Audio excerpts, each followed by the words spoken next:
السلام علیکم ناظرین، سلطان صلاح الدین ایوبی سیریز کے سیزن 2 میں خوش آمدید۔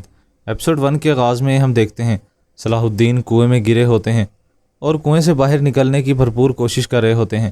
اتنے میں ہی صلاح الدین کنویں سے باہر نکلتے ہیں۔ اتنے میں ہی صلاح الدین کی آنکھ کھل جاتی ہے اور وہ دراصل کنویں میں ہی گرے ہوتے ہیں اور یہ دراصل ایک ان کا خواب تھا۔ اتنے میں ہی وہ آنکھیں کھول کر اوپر کی جانب دیکھتے ہیں جہاں پر وہ چاند کو دیکھتے ہیں اور کہتے ہیں، اے میرے رب، زمین بھی تیری ہے، آسمان بھی تیرا ہے، میری مشکل کو آسان فرما میرے رب۔ ادھر دوسری جانب قلعے کا منظر دکھایا جاتا ہے۔ ایک نقاب پوش شخص دیوار کے پاس پہنچتا ہے اور رسی کے ذریعے قلعے پر چڑھنے کی کوشش کرتا ہے۔ ادھر دوسری جانب صلاح الدین بھی کنویں سے باہر نکلنے کی کوشش کر رہے تھے۔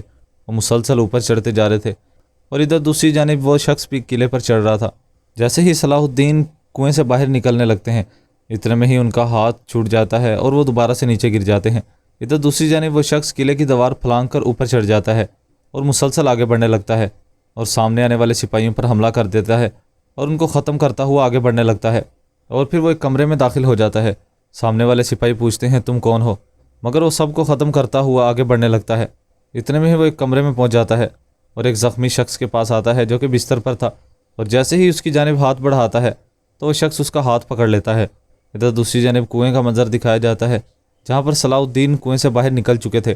کنویں سے باہر نکلنے کے بعد وہ اللہ کا شکر ادا کرتے ہیں، جس کے بعد وہ سامنے کی جانب سجدہ کرتے ہیں اور جیسے ہی سر اوپر بلند کرتے ہیں تو وہ سامنے قدس کو دیکھتے ہیں جس پر صلیبی نشان لگا تھا۔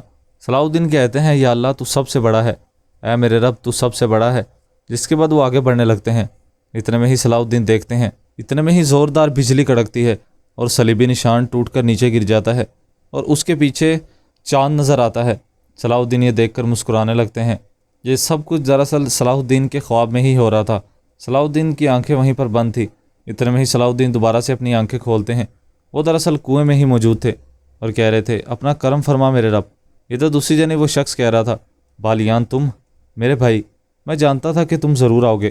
بالیان کہتا ہے، آپ نے بستر مرگ پر مجھے یہاں پر بلایا، مگر ابھی بھی آپ چوکنے رہ کر سوتے ہیں اور ابھی تک مجھ سے زیادہ تیز ہیں آپ، کونت۔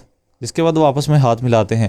کونت کہتا ہے، میں نے اس سب باتوں کے لیے تمہیں پیرس سے یہاں تک نہیں بلایا ہے، ورنہ ہمارے بابا کا قلعہ جو کہ اب ہمارا ہو چکا ہے، یہاں تم چھپ کر چوروں کی طرح کیوں آتے ہو؟ بالیان کہتا ہے، کیونکہ میں نہیں چاہتا کہ کسی کو میری آمد کا علم ہو، میں فرانس واپس چلا جاؤں گا۔ کونت کہتا ہے، ایسا نہیں ہوگا۔ بالیان کہتا ہے، میں جاؤں گا۔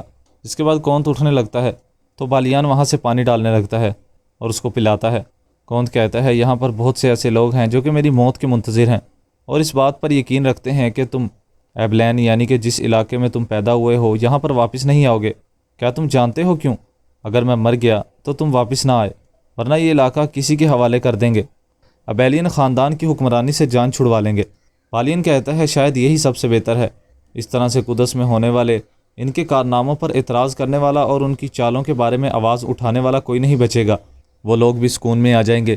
عیسائی حاجیوں کی حفاظت کے لیے نکلنے والے اور عظیم عیسیٰ کے جائے پیدائش اور جائے وفات کی حفاظت کی ذمہ دار سپاہیوں کی موت کے بارے میں نہیں سننا پڑے گا ہمیں۔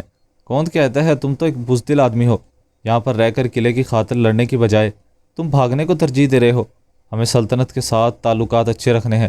بالیان کہتا ہے، اسی لیے آپ نے ان کی ہر بات مان کر اپنے علاقے کو بچایا ہے۔ میں اس بات پر آپ سے مزید بحث نہیں کرنا چاہتا، صرف آپ کو دیکھنے آیا تھا، دیکھ لیا ہے، اب میں جا رہا ہوں۔ کونت کہتا ہے، بس۔ اتنے میں ہی وہ ایک چیز نکال کر کہتا ہے، یہ میں نے آپ کے لیے بنایا تھا، آپ کا راستہ روشن ہو۔ جس کے بعد وہ ایک نشان وہاں پر رکھ کر چلا جاتا ہے۔ کونت کہتا ہے، وہ تمہاری غلطی نہیں تھی، بابا کے بارے میں نے تم سے زیادتی کی ہے۔ اور پھر ایک منظر دکھایا جاتا ہے جب ایک لڑکا کہہ رہا تھا، آپ میرے ساتھ ایسا نہیں کر سکتے ہیں بابا، مجھے سلطنت کے اصولوں کی کوئی پرواہ نہیں ہے۔ اگر آپ نے ان ظالموں کا کہا مانتے ہوئے ہمارے علاقے میں رہنے والے مظلوموں کو یہاں سے بھیج دیا تو میں قسم کھاتا ہوں کہ میں بھی یہاں سے چلا جاؤں گا۔ اتنے میں ہی اس بچے نے اپنے والد کو وہاں پر قتل کر دیا تھا اور جنگل میں جا کر وہ کافی مایوس ہو رہا تھا اور کہہ رہا تھا، خداوند مجھے معاف کر دے، میں نے یہ نہیں کیا ہے۔ بالیان یہ منظر سوچ رہا تھا۔ کونت کہتا ہے، اگر بابا زندہ ہوتے تو چاہتے کہ تم یہاں پر رہ کر حق کی خاطر لڑو، جیسا کہ انہوں نے ہمیں سکھایا تھا، جیسے وہ خود بھی لڑتے تھے۔ یہ سب کچھ، یہ قلعہ، یہ علاقہ، سب کچھ تمہارا ہے بالیان۔ اپنے تصورات میں بنائی گئی جنت، اس سلطنت کو حقیقت میں بدلنا اب تمہارے ہاتھ میں ہے بالیان، اور یہ اب تمہاری قسمت ہے۔ بالیان وہاں سے چلا جاتا ہے۔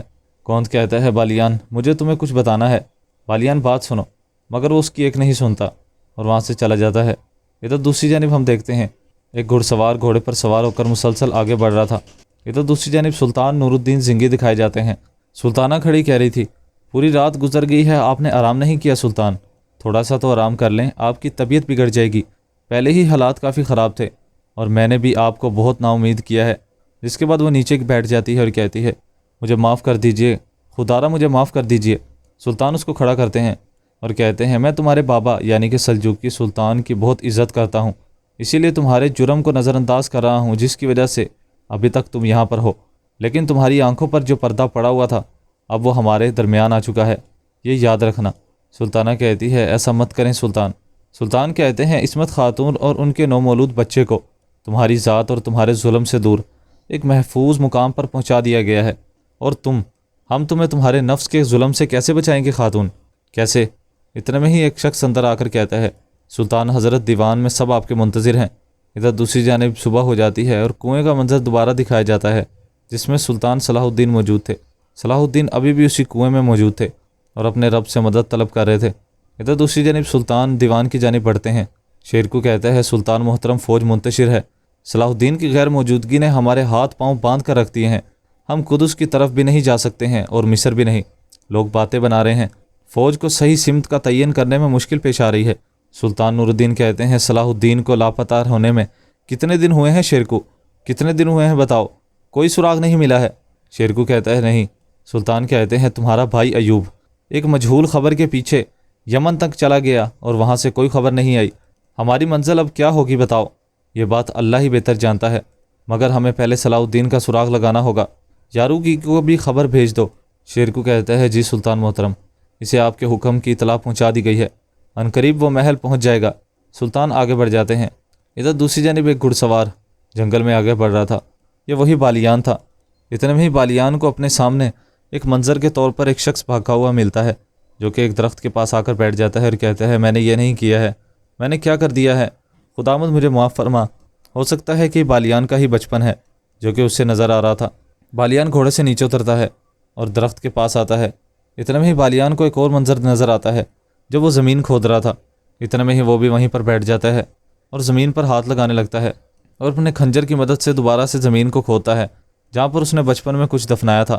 اتنے میں ہی وہ وہاں سے کوئی چیز نکال کر اسے دیکھنے لگتا ہے۔ بالیان کوئی چیز نکالتا ہے اور اسے اپنے گھوڑے کے پاس رکھ دیتا ہے۔ اتنے میں ہی وہ پانی پینے لگتا ہے اور جیسے ہی وہ پانی کو کم محسوس کرتا ہے وہ کنویں کی جانب جانے لگتا ہے۔ یہ وہی کنواں تھا جس میں صلاح الدین موجود تھے۔ بالیان جیسے ہی کنویں کے پاس پہنچتا ہے اور بالٹی کی خستہ حالت کو دیکھ کر جانے لگتا ہے۔